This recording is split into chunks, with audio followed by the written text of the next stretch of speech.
The Waterford crystal clinked against fine china as I set down my wine glass, the sound unnaturally loud in the sudden silence that had fallen over the dining room.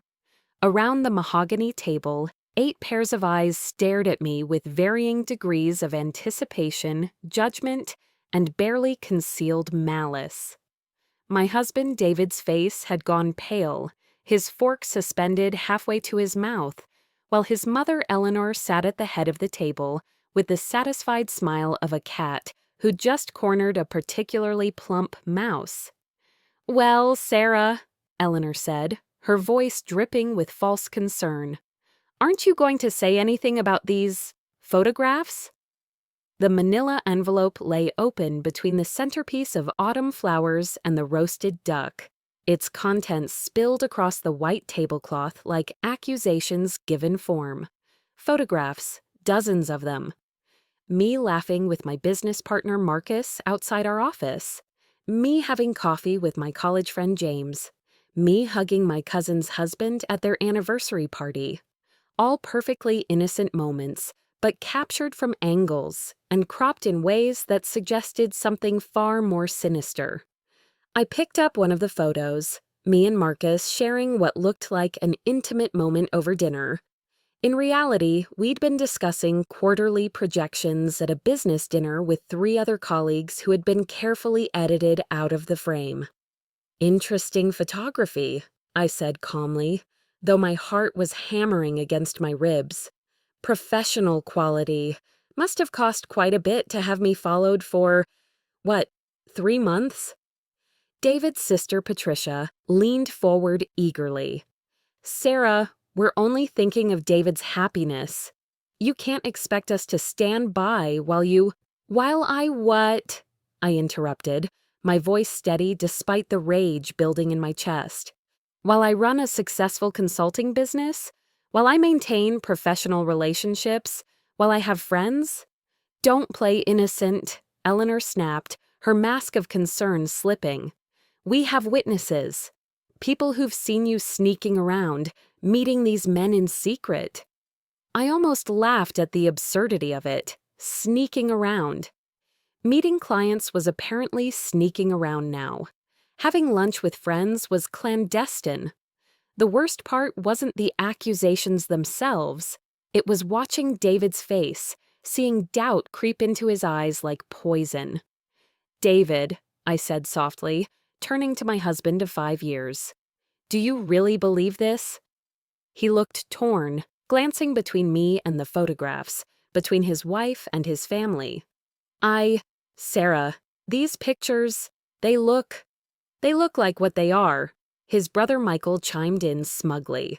"Evidence of adultery, multiple affairs from what we can see." The injustice of it hit me like a physical blow. These people, David's family, who had never accepted me, who had made it clear from day one that I wasn't good enough for their golden boy, had orchestrated this entire charade. They'd hired a private investigator, manipulated innocent interactions, and now sat around this table like a tribunal, ready to pronounce judgment on my marriage. But as I sat there, surrounded by their expectant faces, I felt something shift inside me. The hurt was still there, the betrayal of seeing my husband waver in his faith in me. But underneath it, something else was building. Something cold and calculating that I'd learned in the corporate world but had never brought home before. I reached for my wine glass and took a slow sip, using the moment to think. 3 months. Eleanor had said they'd been watching me for 3 months. That was interesting. That timeline was very, very interesting. "You know," I said conversationally, "I have to admire the dedication. Following me around for months, photographing my every interaction, building this elaborate case. It must have been expensive." "Eleanor, how much did you pay the private investigator?" Eleanor's smile faltered slightly. "That's not important. What's important is—" "I'm curious about the finances," I continued, my voice growing stronger. "Because 3 months ago, something interesting happened with the family trust fund, didn't it?" The temperature in the room seemed to drop 10 degrees. Patricia's fork clinked against her plate as her hand trembled. Michael's face went from smug to suspicious in an instant. "What are you talking about?" Eleanor demanded, but her voice had lost its commanding tone. I set down my wineglass and smiled. Not a nice smile.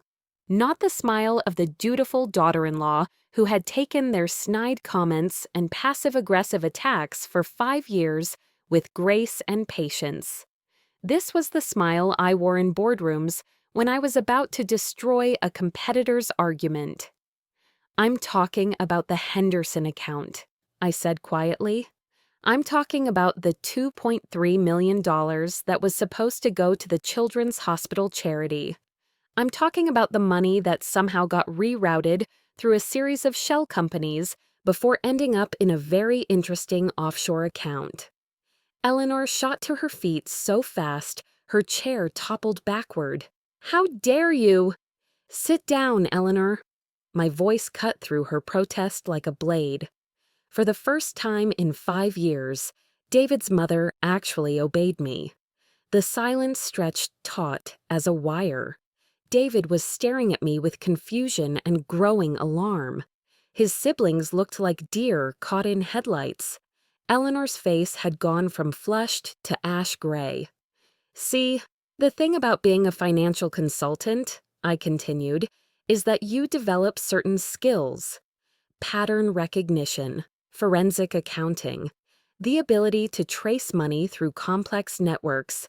And when your mother-in-law starts throwing around enough cash to hire private investigators and pay for professional photo manipulation, well, it makes a girl curious about where that money came from."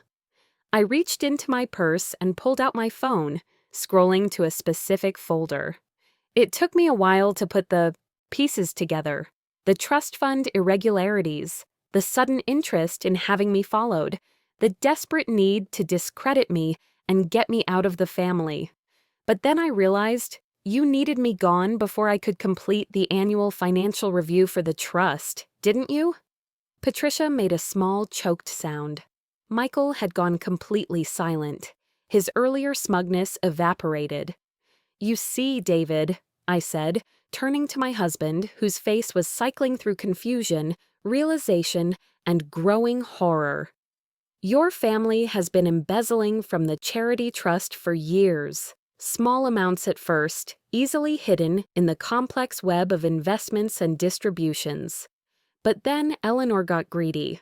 That new house in the Hamptons, the European vacation, Michael's mysterious ability to pay off his gambling debts, Patricia's sudden windfall that allowed her to open that boutique, all funded by money meant for sick children.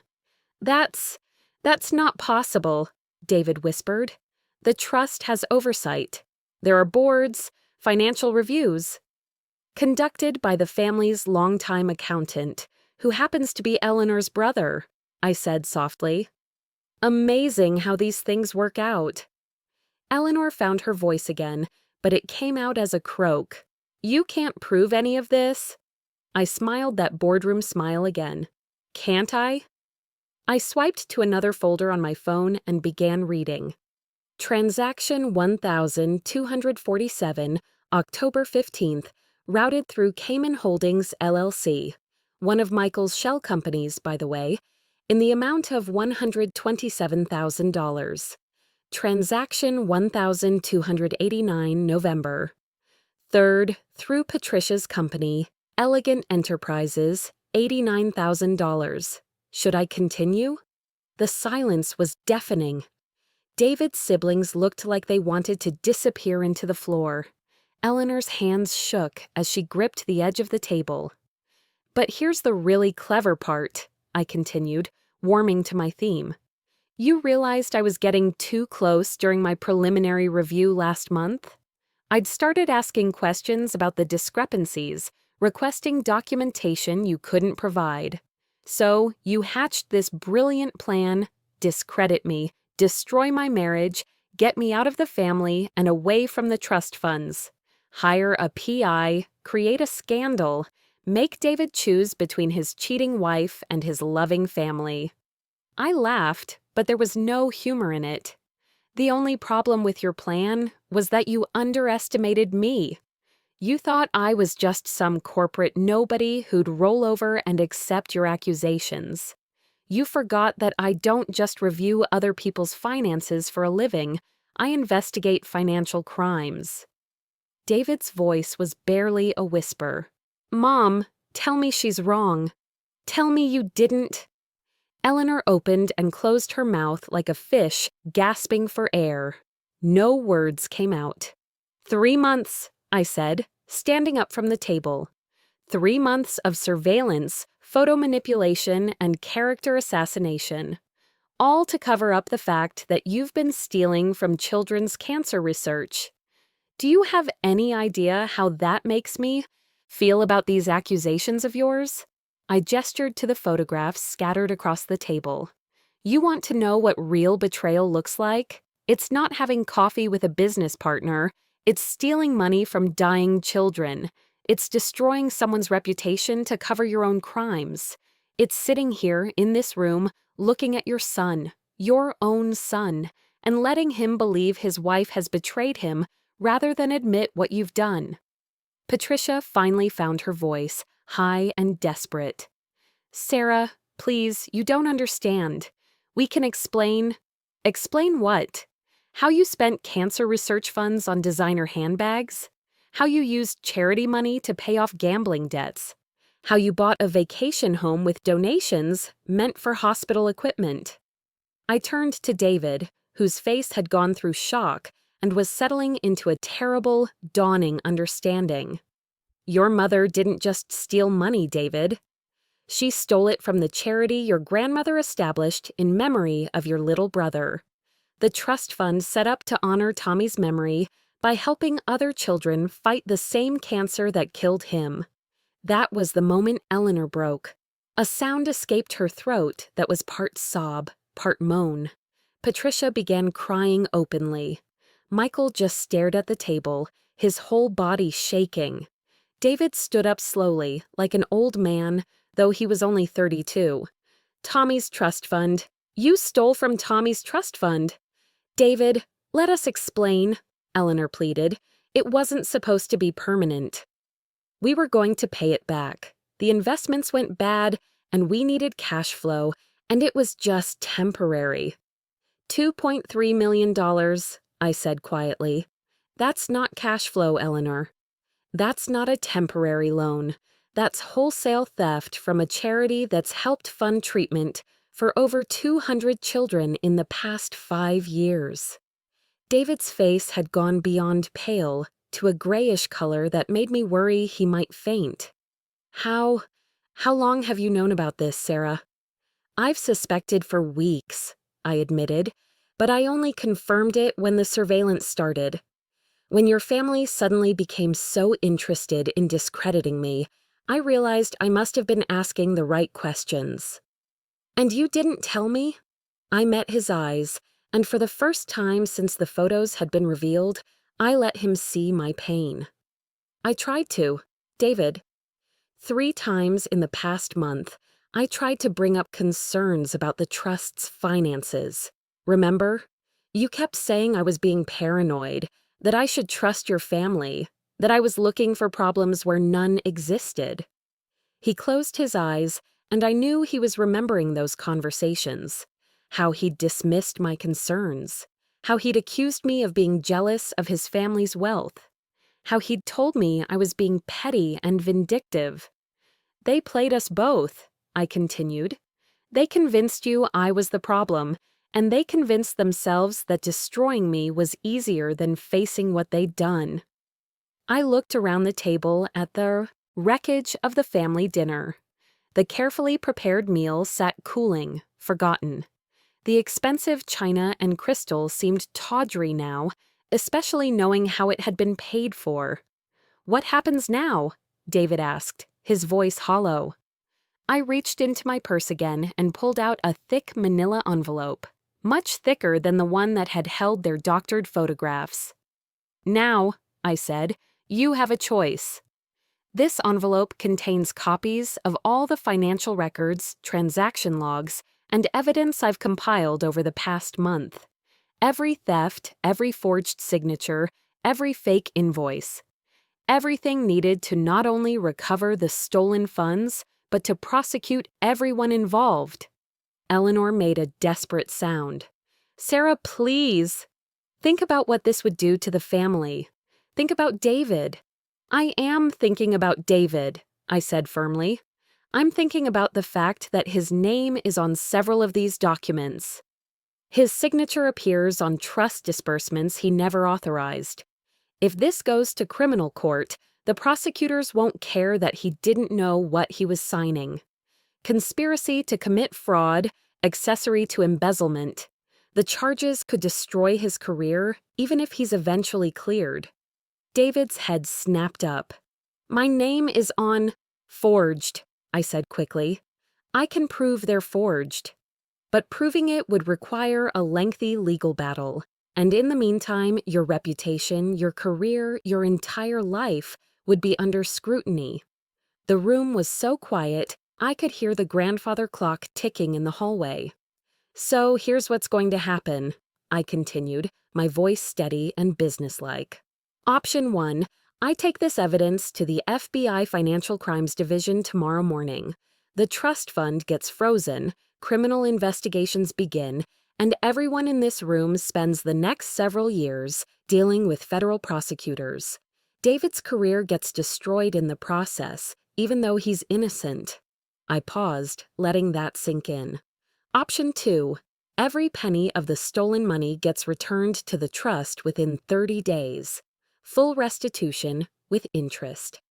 Eleanor, Michael, and Patricia resign from all positions with the trust and agree to never have any involvement with it again. A new board of trustees gets established with independent oversight and regular audits. In exchange, no criminal charges are filed, and this matter stays private.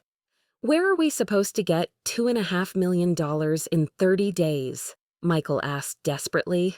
I smiled coldly. Well, let's see. Eleanor, your Hamptons house is worth about $1.2 million. Michael, you've got that collection of classic cars worth at least $400,000. Patricia, your boutique and its prime real estate location should cover another $300,000. Liquidate your assets, sell your toys, pay back what you stole. You can't ask us to give up everything, Patricia sobbed. I'm not asking you to give up everything, I replied. I'm asking you to give up what you stole. The houses, the cars, the businesses you bought with charity money. You'll still have whatever you had before you decided to rob sick children. David was staring at me like he'd never seen me before. Sarah, this is... God, I don't even know what to say. I turned to him, and my voice softened slightly. Say you understand why I couldn't tell you before I had proof. Say you understand why I had to protect you from being implicated in their crimes. Say you understand that everything I did was to protect our marriage, not destroy it. He looked at the photographs scattered on the table, then at the envelope of evidence in my hands. The surveillance, the pictures, it was all to stop you from exposing them. 3 months of harassment. 3 months of having my every move watched and photographed. 3 months of having my reputation systematically destroyed, all so they could cover up their theft. I let the anger show in my voice now. They were willing to destroy our marriage to save themselves. Eleanor finally spoke, her voice barely a whisper. If we agree to your terms, if we pay back the money, it stays private. As long as every penny is returned and you never go near the trust again, yes. But understand this, I'll be watching. I'll be auditing that trust fund every quarter for the rest of my life. If so much as $1 goes missing, if any of you try to get back involved with the charity, if you ever attempt to interfere in my marriage again, I'll release everything. The FBI, the IRS, the State Attorney General. They'll all get copies of this evidence. And if we don't agree? Michael asked. I shrugged.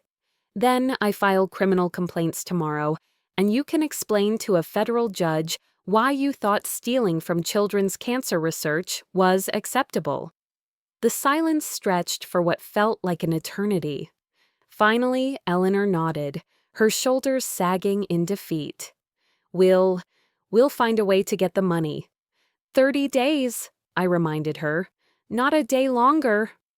I tucked the envelope back into my purse and looked around the table one more time. The family dinner had become a reckoning. The comfortable dining room transformed into a courtroom where justice had finally been served. David, I said gently, I think we should go. He nodded numbly, standing up from the table. We made it to the front door before he spoke. Sarah, I'm so sorry. The things I thought about you, the way I doubted you. I stopped and turned to face him. You were manipulated by people you trusted. They're very good at what they do. They've been stealing for years without getting caught. But David, you have to understand something. This isn't over just because they've agreed to pay the money back. What do you mean? I mean your family just showed you exactly what kind of people they really are. They stole from a charity established to honor your dead brother's memory. They were willing to destroy our marriage rather than face consequences for their crimes. They hired someone to stalk and harass your wife for months. That doesn't just go away because they've been caught. David leaned against the doorframe, looking older than his years. What are we supposed to do now? How do we move forward from this? I reached out and took his hand. We move forward by being honest with each other, by not letting anyone else manipulate us or come between us, by remembering that our marriage is between us, not us and your family. Can you forgive me? For doubting you? For believing them? I squeezed his hand. I can forgive you for being deceived. But David, this can't happen again. The next time your family has concerns about me, the next time someone comes to you with accusations or dramatic revelations, you come to me first. We talk to each other, not to them. He nodded, tears in his eyes. I promise.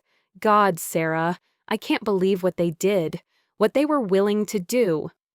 Believe it, I said firmly. Because in 30 days, when they've liquidated their assets and paid back every penny they stole, they're going to start looking for someone else to blame. They'll say I was vindictive, that I overreacted, that I should have just talked to them privately instead of humiliating them. They'll try to make you feel sorry for them. And what should I do when that happens? I smiled, but it wasn't cold this time. It was the smile of a woman who had just saved her marriage and protected her husband from his own family's corruption. When that happens, you remind them that they had a choice. They could have stopped stealing. They could have come clean voluntarily. They could have faced their crimes with dignity instead of trying to destroy an innocent person to cover them up. They chose their path, and now they have to live with the consequences. As we walked to our car, David stopped and looked back at the house where his family was undoubtedly having a very different conversation than they'd planned. What's going to happen to us? He asked. To our marriage, I mean. After everything that's happened tonight? I considered the question seriously. I think that depends on whether you've learned who you can really trust, whether you've figured out that the person who sleeps beside you every night, who builds a life with you, who protects you even when you don't know you need protecting, that person deserves more faith than the people who would destroy them to save themselves. He nodded slowly. I think I'm starting to understand that. As we drove home through the quiet suburban streets, I reflected on the evening's events. 3 months ago, when Eleanor and her children had first begun their scheme, I'd been just another daughter-in-law they could manipulate and intimidate. Tonight, I'd shown them exactly what they were dealing with. The photographs of my supposed affairs lay scattered on Eleanor's dining room table, their power to hurt broken by the truth. The real evidence, the proof of their crimes, was safely stored in multiple locations, insurance against any future attempts to retaliate. But more than that, I'd saved my marriage. Not by being passive or forgiving, but by being smart and strong and refusing to let them destroy something precious with their lies. "Sarah," David said as we pulled into our driveway. "Yes. Next time you have concerns about my family's finances, I promise to listen." I smiled in the darkness of the car. Let's hope there won't be a next time. But as I looked at our house, our home, built on love and trust and honest communication, I knew that whatever came next, we'd face it together. The scheming in-laws had tried to expose affairs that didn't exist, only to have their own very real crimes revealed instead. Justice, it turned out, had a sense of irony. And sometimes the best revenge was simply the truth.